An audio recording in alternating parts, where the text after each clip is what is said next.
What is up, guys? Welcome back to the channel. It is James from 𝘽𝙍𝙀𝘼, and you may have noticed that there's not been too much movement in the transfer window for Liverpool at this stage. You probably are subscribed to other channels and they're giving you videos every day telling you a link to this player and that player. And if I'm being completely honest with you, one thing we wanted to do on this channel was be upfront with people about these things, because there's so much noise on social media these days and it's impossible sometimes to pull the truth out of that noise. We want to make videos on things that we believe to be at least substantial. It's not always going to be accurate because you're never going to know for sure, but at least substantial news. And the truth is, the closest Liverpool have come so far this window to signing a player is Anthony Gordon. That genuinely was on the table. Liverpool are genuinely interested in the player, but unfortunately, the offer that Newcastle gave Liverpool wasn't considered good enough. Liverpool didn't want to get rid of 𝘽𝙍𝙀𝙼𝙆, and for good reason. We are short enough as it is in the centre-back position, which is probably something I'm going to discuss in a second, to be honest. But the point of this video is that there may well be a reason for that. We've had an article from 𝘽𝙍𝙀𝙼 which discusses Liverpool's transfer strategy in this summer window, and that's kind of what I wanted to discuss. So before I jump into that and read what he's had to say, please make sure you give the video a like if you do enjoy the content, and subscribe to the channel if you're not subscribed already, especially if what you're after is transfer news based at least on some sort of substantial evidence or reliability of journalists, that kind of thing. Because again, we don't just want to throw everything at you and see what sticks. I don't believe that's a good way to run a fan channel or build a community. So with that said and done, let's get into what 𝘽𝙍𝙀𝙼 has to say. And just to clarify, 𝘽𝙍𝙀𝙼 is a very, very reliable Liverpool journalist. He is the LFC correspondent for the Liverpool Echo, and often at times he's used as somewhat of a mouthpiece for the club. You can always rely on what he has to say, but we'll get into it in a second. But sometimes Liverpool do use him as kind of a smokescreen, like put this out there and then we'll do this. We've seen it with other signings in the past. There is a school of thought that Slot wants to get a closer look at his key men before any major decisions are taken either way on the incomings front. It may see Liverpool looking to wrap up deals well into mid and even late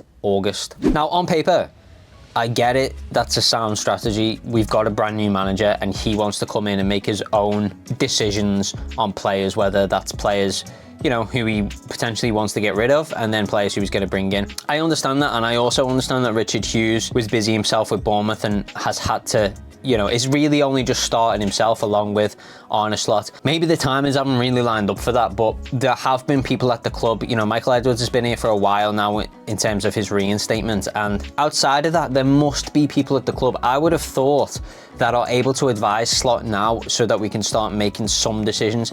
Like, I understand this viewpoint from a sense of certain players. For example, 𝘽𝙍𝙀𝙼 𝘽𝙍𝙀𝙼 is a player that may be looking to move on this summer, and 𝘽𝙍𝙀𝙼 Slot wants to see him for himself, see him in some pre-season stuff or whatever before making a decision on that. And I get that, and that's fine. But there are certain areas of this team, surely, that people are advising 𝘽𝙍𝙀𝙼 Slot and the transfer team at large that we have to start moving on. It feels like every single transfer window, I end up making a video on this where I'm like, what are Liverpool doing?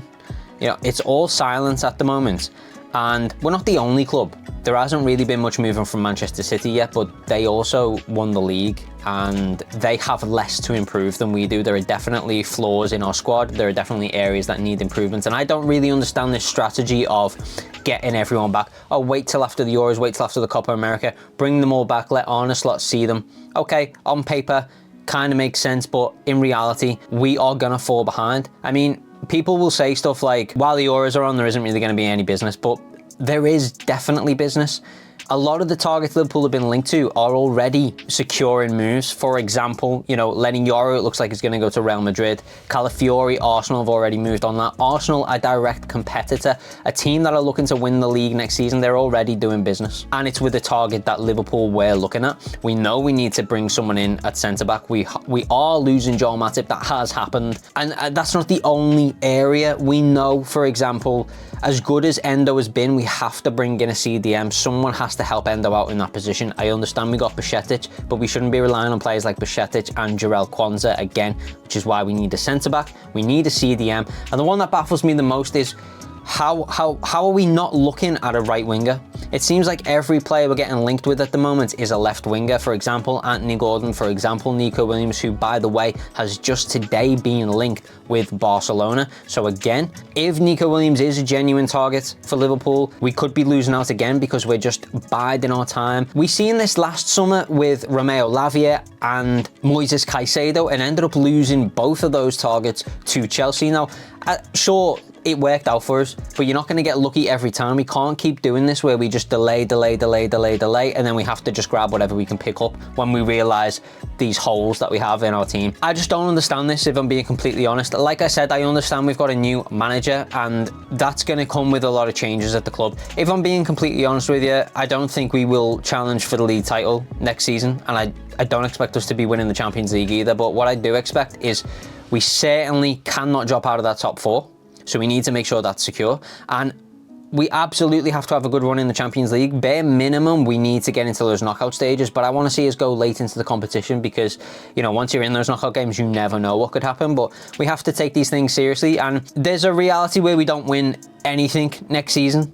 And I think that's fine as long as we stay in top 4, as long as we have a good run in the Champions League. I know people will liken this to Erik ten Hag United and how he's won trophies despite that, but United know how bad they are and therefore they prioritise domestic cups. We are not going to prioritise domestic cup with Arne Slot. I would imagine we will spread ourselves a little more thinly than that so that we can have a good run in all the competitions. And if we win something, fantastic. But if we don't, that doesn't mean we've had a bad season. So I understand that. I understand that we have to change our expectations as fans because a new manager is a huge overhaul and there's going to be new players as well. And there's got to, you know, we've got to fit these players that we do currently have into a system for the new manager. So I get there's going to be changes and I get that Arne Slot is going to want to look at his squad.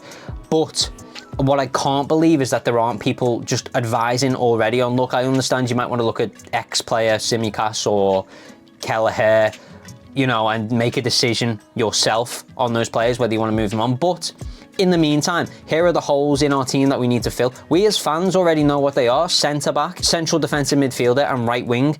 And I can't understand for the life of me why it feels like we're not looking at a right winger. As I said, everyone we're getting linked to is a left winger, but Mohamed Salah, whether he extends or not, we know he's going to be here next season. It could be his final season, we don't know. But I don't want to be in a position where when Mo Salah leaves the club, we have to go and get a direct replacement. I want someone in right now, someone that can learn from Mo Salah, someone that can rotate with Mo Salah, learn the club, understand the philosophy of Arne Slot's game plans, so that when Mo Salah does go, we've got someone ready to go and just slot into that position.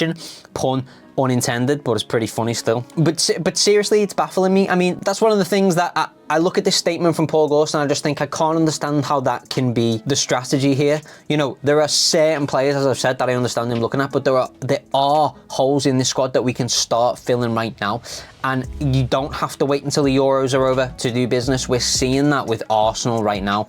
We're seeing that with Real Madrid right now. Chelsea have made signings already. It's to me, this is just a no-brainer. There are positions that we need to fill. Go out and get those players. You know, if Nico Williams is genuinely someone that they're looking at, then they could be about to lose him to Barcelona, or he just decides to stay at Bilbao. But look, once again, I just feel like Liverpool are kind of sitting back and waiting and assessing the field, and it really just doesn't make sense to me at this stage. I want this team to be competing at the highest level, and I think when there are obvious positions that we need to fill, we should be going out and doing that and leave the rest at Arne Slot. I understand that, but this statement to me just doesn't sound ideal. But what I did mention at the start was that Liverpool often use Paul Ghosn as a bit of a mouthpiece. Just because they've asked him to report on this does not necessarily mean that that is what they're going to do. It could be a bit of a smokescreen to try and silently do business. The one important thing we have to remember is that Michael Edwards is back, and even though it's Richard Hughes that is going to be running things, Michael Edwards is overseeing it all. If they go down that Michael Edwards strategy,